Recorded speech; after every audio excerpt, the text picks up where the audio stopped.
All right, I had one comment actually for both Mihir and Hindol.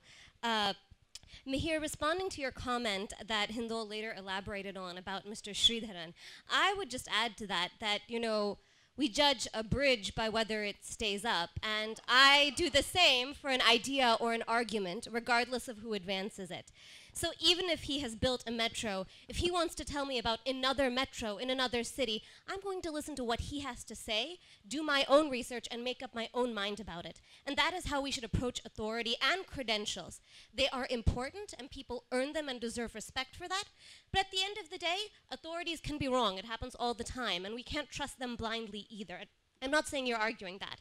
But, and then, the other point to Hindol's, I wish more people would tell others they were just dumb. Hindol, I have to say that by and large what I have discovered is that telling somebody they are dumb is the #1 way to guarantee you will never have an intelligent and nuanced conversation with them in future. And that is fine on an interpersonal level with someone you want to get rid of and never see again.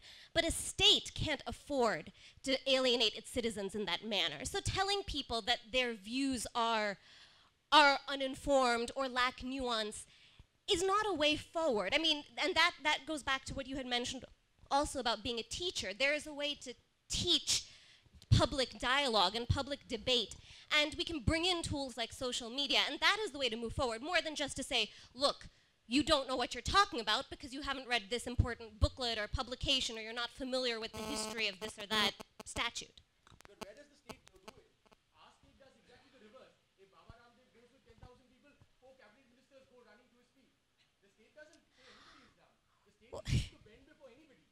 Well, that is a separate issue of democracy as it's practiced here and anywhere. I mean, it is vulnerable to successful demagogues like Baba Ramdev.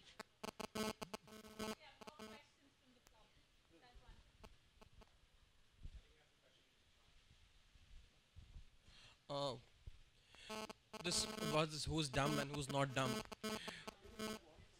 Yeah, I think the discussion is more about freedom of expression. Okay, I'll go somewhere else. I'll go into social media. Let's change the topic. You know, the thing is, one of the things I've realized, like, we look for virals these days. The stories have become virals. You know, like, this is hot. Let's watch it. This is new, dude. You should look at this, and then it's forgotten. First, Anna Hazare's first movement, and I read a message like, that guy is so cute. He has a so size topi and everything. Very nice, sweet.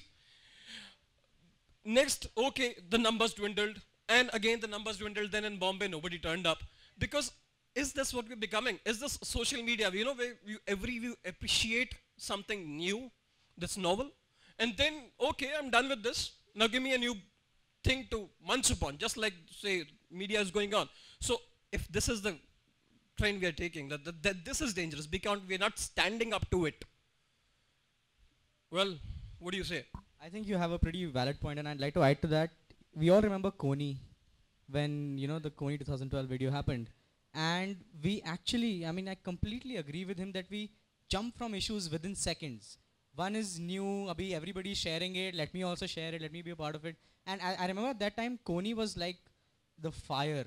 And the moment the news came that the person who had, the organization that had made this video was also, had some connections, there's a political agenda, it went off and something next, something else came in. So I completely agree. I completely agree that, social media is creating a false sense that we can hatch onto issues and take them to the end. It's completely, definitely not true. And this is, I think, where the mainline media has to step in. And secondly, when it comes to when the comments are coming, the death threats and everything, possibly how I see it growing is, like today, if Sharad Yadav says anything, I dismiss it. Yaar, iski to aadat hai bholne ki. But fine. And this is how I see, these death threats, this under Delhi sexy Delhiite, the comment coming, probably today we are reacting to it, and ultimately it's like, yeah, it's fine. Go on, man.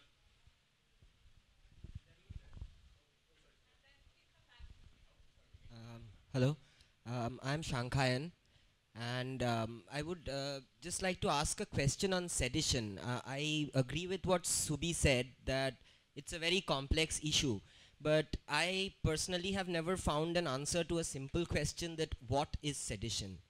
how is it defined? And from personal experience, I mean, not personal experience, but experiences from somebody close to me, my dad, during the early 70s, he was studying in Presidency College, Calcutta, and he had friends who were Naxalites. So he was arrested.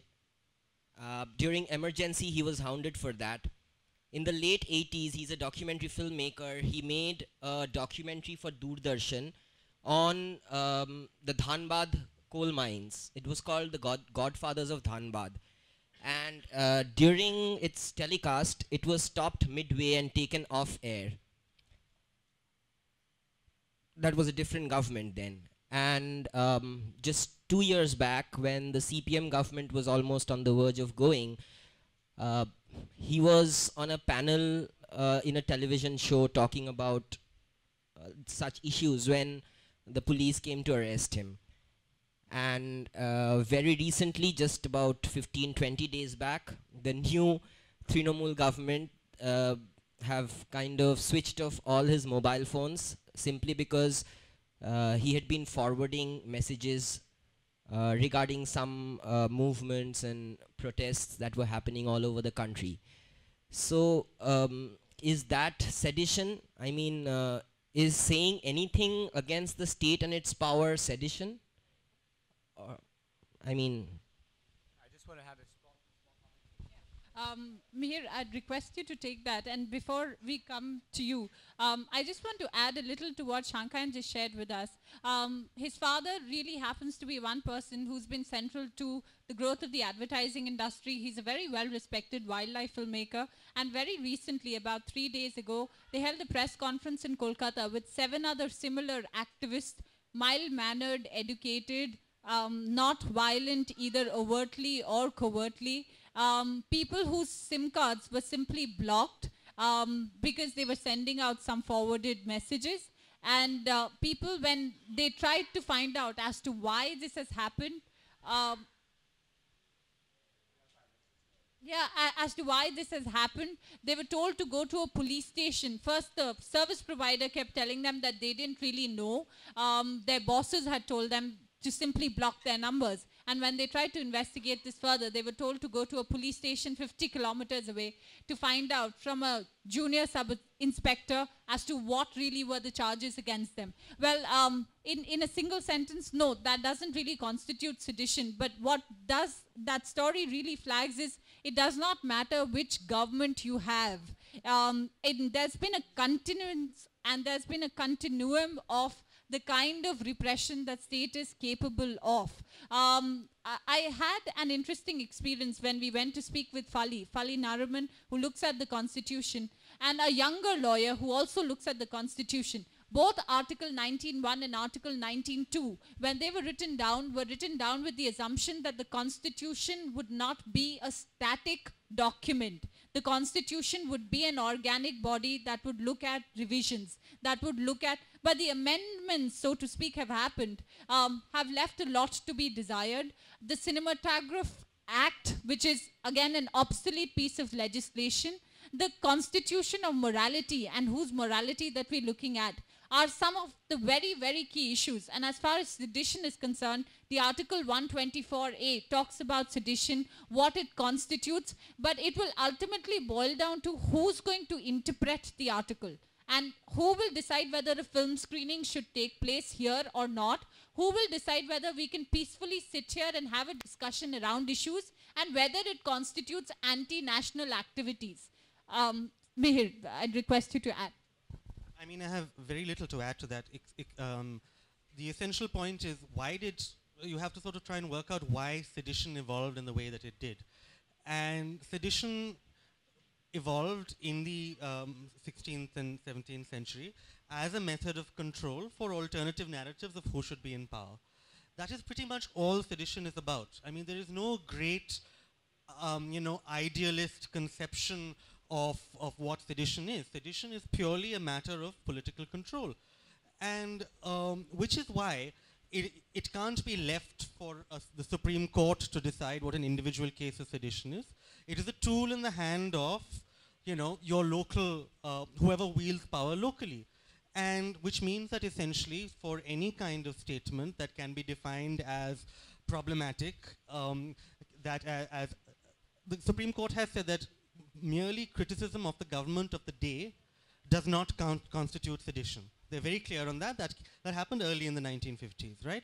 However, now, which means that therefore when Mamata Banerjee calls somebody a Maoist, what she's implying is that by criticizing me, you are not just criticizing me, you are criticizing the system of government we have, you are committing sedition. So again, just by saying that there is a technical difference between criticizing the, the overall structure of the Indian state and criticizing a particular government, yes, there may be a technical difference, but in actual fact, as long as the law, constitution, and case law stands the way it does, that technical difference is meaningless, because it's up to the individual on the ground to decide what it is, and the individual on the ground can come and shut this down immediately, can come and shut down this discussion immediately, can lock up any of our parents immediately, can lock us up for sending forwards that are disrespectful and show a lack of sufficient belief in the Indian state, which I'm sure most of us have at some point have expressed. So, I mean,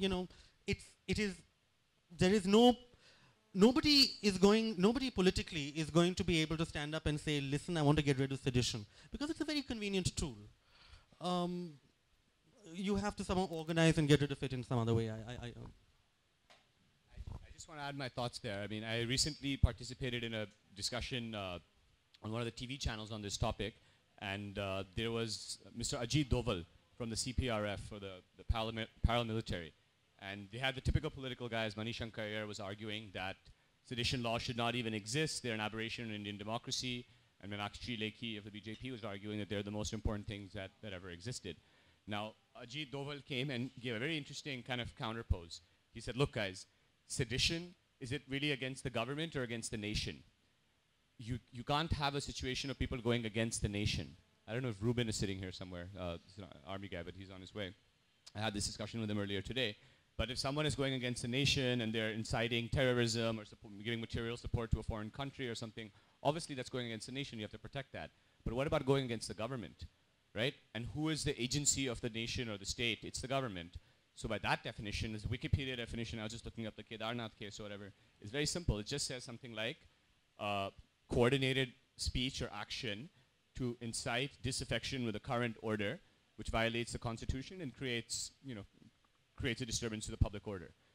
Now, under that definition, the people who are running the IAC, against whom there seems to be not much sympathy here in general, even though I think there ought to be from the freedom of speech perspective, certainly fall foul of that definition, right? Whereas someone like Binayak Sen is like, I'm fighting for the rights of some farmers. How can you say that I'm going against my country, right? Whereas Mr. Hazare or Mr. Kejriwal or Mr. Rai or all these guys, and in fact, they have been booked on sedition. We were on a panel, Arvind and I, with Gopal Rai and Bhuvna from CCS at IIT. IIT had a panel for Independence Day where they called a bunch of, Anshul was also supposed to be on that panel, they called a bunch of young people and Mr. Gopal Rai, who's the number 3 in the India Against Corruption. And you've seen his speeches at Mukherjee Nagar and what all he's been saying. And I personally found that quite a good political speech. And I agree with the comments that were made earlier. But at the end of the day, what is the definition of sedition? It needs to be clarified. Unless we have that, we're living kind of like a banana republic. As Meher said, anytime any of us can get picked up. Now, what are we doing over here, sitting over here? Why don't we get picked up? This guy has written some very interesting editorials. I think Anshul has written once an article about Mayawati, and people from that government called him up and threatened him. WhatsApp Bharat is kind of in the business of we call it tell the truth and trust the people and let the chips fall where they may. Obviously with its own rules and relevancy. So I think sedition is, I agree with to be a completely different debate. Freedom of speech itself is such a broad topic. And do we still have more comments and questions? Because we are sort of running out of time. So maybe we'll take 1 or 2 more comments. Then we can have maybe just a quick closing by each speaker. And then I would like 5 minutes at the end to then kind of link all of this up and just give you guys a brief introduction to this freedom of speech survey that we're hoping to launch today.